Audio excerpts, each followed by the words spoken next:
You know I have to do a video with the book castle before it's gone. Let's talk about how much it costs to publish a fantasy series. These exact books right here. I'm gonna talk about exact numbers. I'm gonna walk you through a spreadsheet and show you exactly what I spent to get these books published. And I'm going to need my laptop for this one. I am gonna go through the numbers with you. I'm gonna be pretty quick about it and just share what it is, why I bought it, what I paid.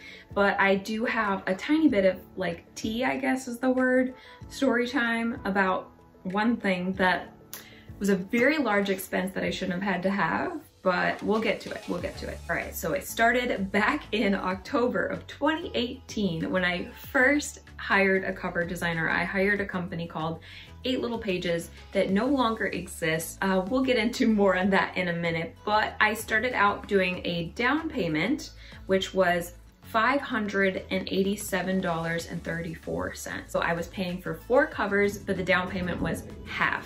So you can see in this little grayed out spot there that I put like what that would be per book. It was roughly $293. Now they were in the UK, I believe, so it was in euros and the exchange rate has changed a little bit, but I think it was roughly basically about $300 in US. Then in April of 2019, which holy cow, that's a long time. That's over 6 months, I think.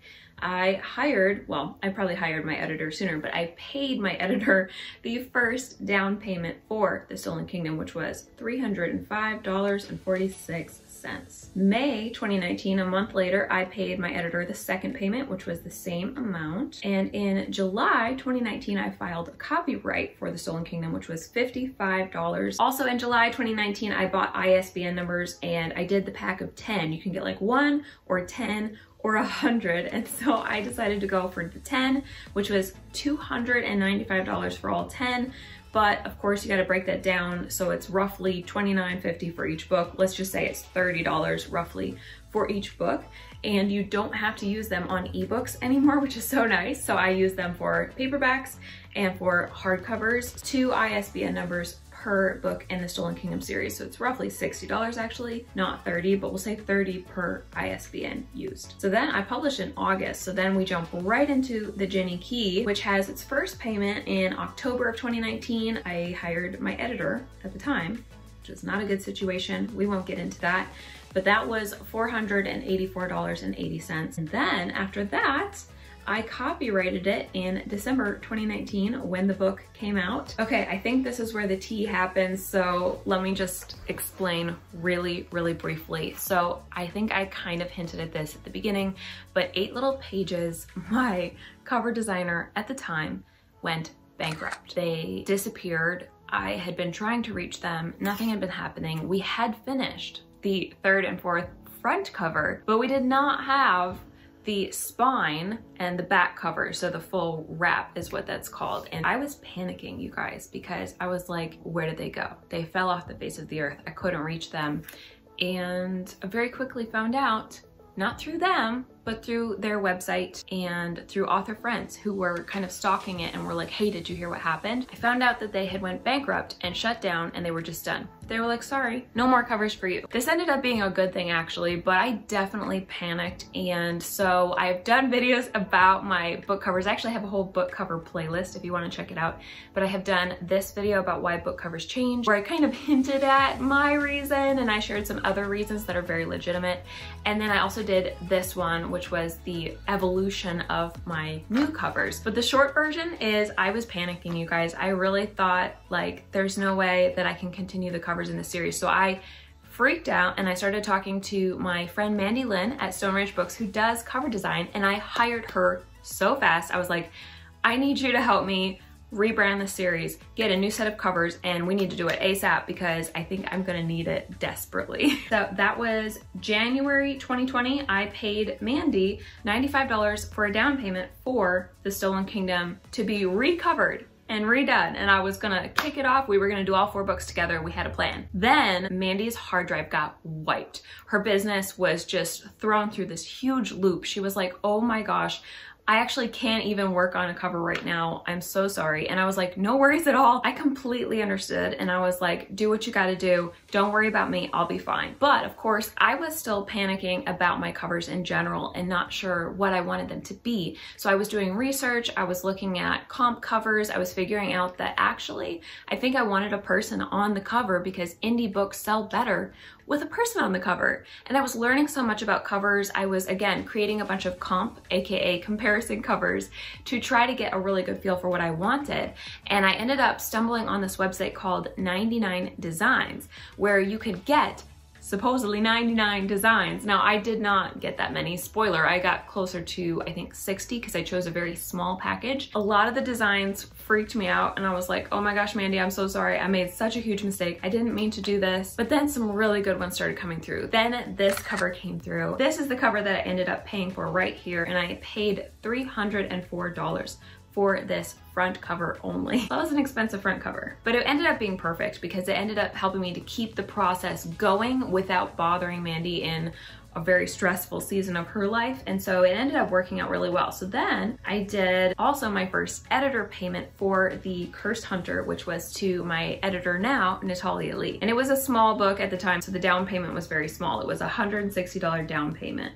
After that, in March 2020, Mandy was able to get back to work, so we started doing the cover design payments, and I think this is actually the second half of the Stolen Kingdom payment, which is $105. Then March 2020, we did another cover design, and I think this one might be actually the Jenny Key. I put in gray because Mandy and I were doing overlapping books at the same time, and so the payments are all confusing. But it was another $200. I just used my tax sheet to track this. And then there was another one, and this I know for sure was the hardcovers for books. I think it was 2 and 3, $150.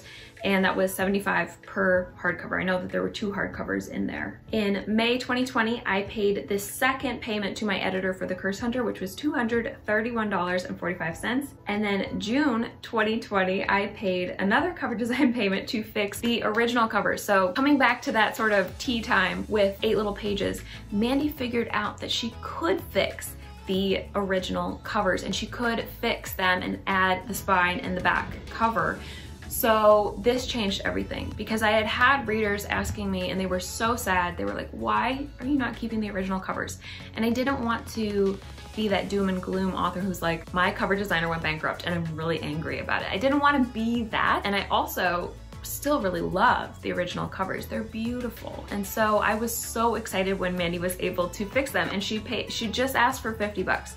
She's the best, you guys. And so that was $50 to fix The Cursed Hunter. June also, I copyrighted The Cursed Hunter. I'm gonna have to scroll here. In August 2020, I did another cover design payment to Mandy. Again, $50 to fix the original for book 4. So she fixed that one for me as well. And then also August, I did an editor payment, my first payment for The Enchanted Crown to my editor, Natalia Lee at Enchanted Ink, $330. Also in August, I did a lot of payments in August. There was another, and I think this is the final cover design payment to Mandy, which is $225 for The Enchanted Crown, and that was all aspects of it, ebook, paperback, hardcover. I got the original client discount still. Mandy is the best. I think her prices have gone up, but she's still amazing. Still would highly recommend. And then there's still a few more coming. February this year, last month, I did my, oh, sorry, that should say second payment. Second payment to my editor for The Enchanted Crown, which had grown by at least 20,000 words, if not a lot more than that, since I had given Natalia, and I think it was actually 40,000 words, since I had given Natalia that first word count, like a general estimate. So the second payment was obviously going to be a lot more because the word count had gone way up. So it was $674.57. This is the last one before I show you the total. Copywriting is $55. And now, are you guys ready? Drum roll, please. Total spending for the series was $4,714.08. That is a lot. That's almost $5,000, you guys, to spend on a series. Now, this is something I wanted to share. Keep this in mind. If you subtract the new cover costs, if my cover designer had not gone bankrupt and I hadn't had to go down this path of new covers, which honestly now I love it. I'm so glad that I have them, so it worked out and it was amazing. But just for the sake of an argument here, the total would have been $3,535. That's what it would have been. That's roughly that like 800 something per book, pretty much, if you average it out. Also, I wanted to point out that I did the formatting myself, so that saved me money. I did have one proofreader at one point where I paid $100. And then there's the audiobook. So if you included the audiobook and then other expenses, like say the computer that I had to buy, or my website that I pay annually for, or shipping costs when I send out books, or marketing like flyers and Amazon ads and BookBub ads and promo and deal sites and all these other things that I've done on the side above and beyond the actual publishing itself, then it would be even more. This is a rough breakdown of how much I spent per book. I hope this gives you kind of a rough estimate. I hope that I grabbed all the right columns for that. Some of them were obviously lumped together, so it got a little bit confusing. And then I also wanted to break down where things were going. How much went to covers, how much went to editors, how much went to copywriting and ISBNs and all that goodness. So this is a fun little chart here. Oops, that's the wrong one. That was for the books. Can you guys tell that I don't use the spreadsheets very often? Here we go. That other one was for books. This one is for a graph thing. I just learned how to do this, so I hope I did it right. But this kind of gives you a visual breakdown of where the money went to. And that, my friends, is how much I spent to publish a fantasy series. And now let's talk about the ROI. I'm gonna come back to you in the future with that video because I gotta go sign these books and do the live stream. So I'll talk to you later.